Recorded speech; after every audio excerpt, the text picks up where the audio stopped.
अविनाशी आज तुम्ही हायकोर्टामध्ये आलेला आहात. बिनविरोध दिल्लीच्या विरोधामध्ये तुम्ही कोर्टाची पायरी चढणार असल्याचं सांगितलं. आज तुम्ही या ठिकाणी दाखल झालेला आहात. आज नेमकं काय करणार, याची काय केले? मला असं वाटतं की मागील 2-3 दिवसात बिनविरोधच्या विरोधात जे काही महाराष्ट्रात घडतंय त्याच्या बाबतीमध्ये आमच्याकडे अनेक प्रूफ आहेत आणि काल निवडणूक आयोगाने देखील याची चौकशी लावलेली आहे. फक्त त्याची चौकशी लावून होणार नाही, कारण जे आरओ आहेत किंवा जे जिल्हाधिकारी आहेत यांनीच आधीपासून या सगळ्या गोष्टीमध्ये त्यांची इन्व्हॉल्वमेंट आहे. तर या सगळ्याची चौकशी ही निवृत्ती न्यायाधीशांच्या मार्फत व्हावी किंवा हायकोर्टाच्या निगराणीत व्हावी अशी याचिका आज आम्ही दाखल करतो. आणि जर खरंच न्याय द्यायचा असेल तर मला असं वाटतं की यात एका वेगळ्या संस्थेकडे ही सगळी चौकशी व्हावी आणि तोपर्यंत हा संपूर्ण निकाल हा राखून ठेवला पाहिजे. कारण अशा प्रकारे जर निकाल लागायला लागले तर याच्या आधी मतदार विकत घेतला जात होता, आता उमेदवार विकत घेतलं जातं. आम्ही प्रूफ देतोय की एक उमेदवार स्वतः डीसीएमच्या घरी जातोय, एंट्री करून जातोय, एक पोलिसवाला त्याला घेऊन जातोय आणि त्याच्यानंतर तिथून निघून तो जर फॉर्म पाठी घेत असेल तर मग एखाद्या राजकीय पक्षाने एखाद्याला एबी फॉर्म दिल्याच्या नंतर अशा प्रकारची जर घटना घडणार असेल तर ती चुकीची घटना आहे. या संपूर्ण निकालाच्या विरोधात हायकोर्टाने स्वतः लक्ष द्यावं अशी आमची आज मागणी आहे. त्यासाठी आज आम्ही हायकोर्टात आलेलो आहे.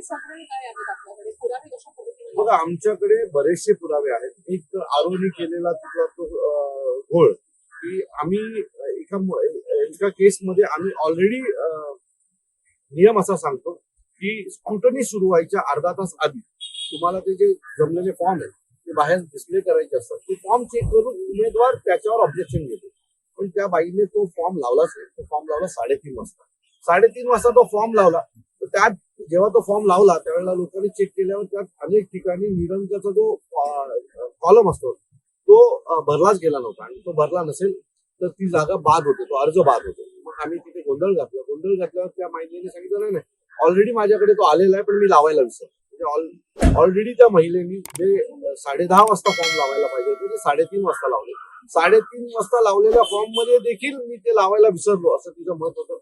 आणि बाकीचे इतर जे अपक्ष उमेदवार होते त्यांच्या बाबतीतले पटापट निर्णय घेतले जात होते, परंतु सत्ताधारी पक्षाच्या बाबतीतले निर्णय हे तिथे घेतले जात नव्हते, त्यांना मदत केली जात होती. आणि अशाच प्रकारे सरकारी यंत्रणेचा उपयोग करून त्या लोकांनी ही निवडणूक बिनविरोध करण्याचा प्रयत्न केला. माझ्या बाजूला जाफर फॅमिली आहे, त्यांच्या बाबतीत तर तिथला जो स्टाफ आहे तो सांगतोय की मॅडम मी तुमच्या टेबलवर त्यांचा ऍफिडेव्हिट ठेवलेला आहे 11च्या आधी, तरी सुद्धा मॅडमने मला माझ्या हातात दिला नाही म्हणून या माणसाचा अर्ज बाद केला.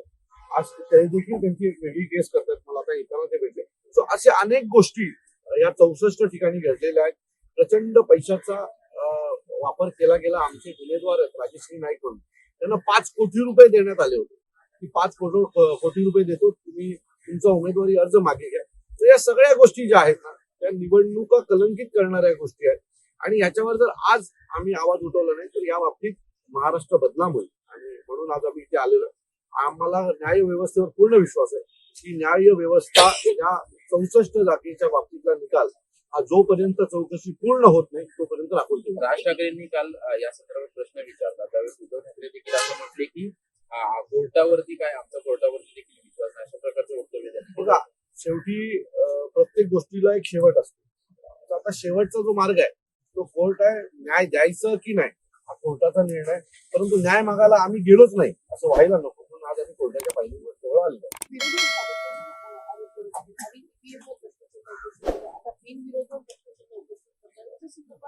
बिनविरोध निवडणुका जर तुम्ही घ्यायचं ठरवलं असाल तर मग ही प्रक्रिया कशाला राबवतात?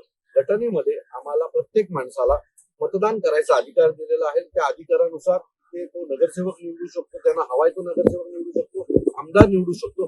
पण ही प्रक्रिया जर पार पडणार नसेल, ही प्रक्रिया जर तुम्ही फॉलोअप करणार असाल तर मग काय अर्थ आहे ना?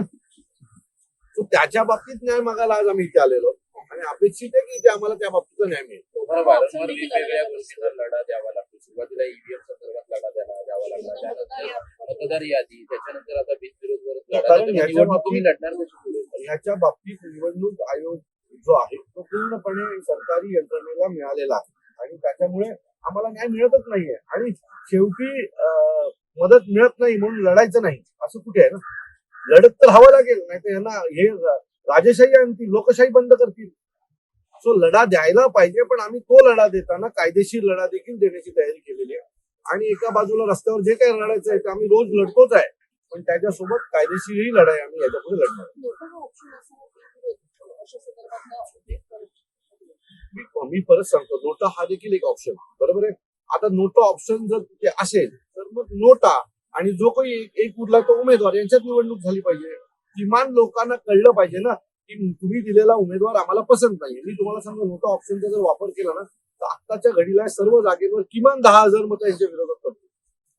परंतु हे सगळं निवडणूक यंत्रणेला करायचं नाहीये. तिथले आरो, तिथले जिल्हाधिकारी हे सगळे यांना भेटलेले आहेत.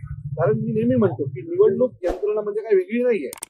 निवडणूक एक वेगळी संस्था आहे असं म्हटलं जातं, पण तसं नाहीये. निवडणूक संस्थेमध्ये जी काम करणारी लोक आहेत ती त्या त्या शहरामध्ये महानगरपालिकेचे अधिकारी आहेत, उपजिल्हाधिकारी आहेत, जिल्हाधिकारी आहेत, सहाय्यक आयुक्त आहेत आणि हेच निवडणूक पुढे नेत असतात. निवडणूक एक वेगळी संस्था आहे, फक्त नाव आहे, पण खाली काम करणारी ही लोक ही रोज या नगरसेवक आमदारांच्या संपर्कातलीच माणसं असतात. आणि मग निवडणुकीच्या दरम्यान 5 वर्ष हे यांना मदत करतात आणि निवडणुकीच्या दरम्यान हे अधिकारी या नगरसेवक आमदारांना मदत करतात आणि त्याच्यामुळे या निवडणुका निष्पक्ष होत नाही. याचिकेमध्ये हाही उल्लेख करणार आहात की नोटा हा ऑप्शन असल्यानंतर निवडणूक त्या आम्ही ठिकाणी बऱ्याचशा गोष्टी त्यात ऍड केलेल्या आहेत. घडलेल्या घटना, मुख्यमंत्र्यांच्या घरात घडलेली घटना, एबी फॉर्मच्या निवडणूक कार्यालयाच्या बाहेरच्या सीसीटीव्ही फुटेज चेक केले गेले पाहिजे. उमेदवारांना गाडीत भरून घेऊन जातानाचे काही व्हिडिओज आहेत, हे सगळेच आम्ही कोर्टासमोर दाखल देतोय आणि आम्हाला खात्री आहे की हे सगळं पाहिल्याच्या नंतर कोर्ट याच्यावर व्यवस्थित तासोरे होईल. हे संपूर्ण राज्यासाठी असणार आहे अविनाशी, की फक्त मला वाटतं ठाणे एक उदाहरण सेट झाला तर तो संपूर्ण देशासाठी असेल. हे आज आम्ही आलोय ना, देशातली निवडणूक यंत्रणा ही सुरळीत पुढच्या पिढ्यांसाठी सुरक्षित राहावी याच्यासाठी आज आम्ही आलेलो. पण एक निर्णय, मुंबई हायकोर्टाचा एक निर्णय देशातील विविध निवडणुकांवर परिणाम देणारा असेल. तुमचं काही राजसाहेबांशी बोलणं झालं का? काल पत्रकार परिषदेत म्हटली होती की असं मी पश्चिम तुम्हाला पहिल्याच बंगालमध्ये दिवशी सांगितलं होतं की ज्या दिवशी ही घटना घडली आणि त्याच्या दुसऱ्या दिवशी साहेबांना भेटलो त्याच वेळेला ते म्हणजे की मी अशा प्रकारची निवडणूक पहिल्यांदाच बघतो. बाळासाहेबांबरोबर लहानपणापासून निवडणूक पाहणारे राजसाहेब जर असं म्हणत असतील की मी अशी निवडणूकच पाहिली नाही की उमेदवारच गायब केला जातो, म्हणजे निवडणूक यायची वेळच ही लोक येऊन देत नाही. जर एवढी यांची हिंमत वाढली असेल आणि एवढा जर पैशाचा माज ज्यांना आला असेल तर मला वाटतं की न्यायालयाने यांच्यावर योग्य तो निर्बंध घातले पाहिजे. दरम्यान पश्चिम बंगालचा जो दाखला देण्यात आला तोही तुम्ही याच्यामध्ये अधोरेखित करणार आहात. आम्ही हायकोर्टाचे 3-4 निर्णय आहेत सुप्रीम कोर्टाचे ते देखील या दरम्यान काढलेले आहेत. लोकसभेच्या निवडणुकीच्या दरम्यान देखील अशी जी घटना घडली होती त्यावेळी बिनविरोध निवडणूक जाहीर केली होती, त्यावेळेला देखील सुप्रीम कोर्टाने या बाबतीमध्ये काही निर्णय दिलेले ते देखील आता समोर होणार. पुलावामधला एका सरोदे सर आमचे वकील आहेत आणि ते आमची निवडणूक आमचे जे पिटिशन आहे ते याच्यापुढे पाहतो.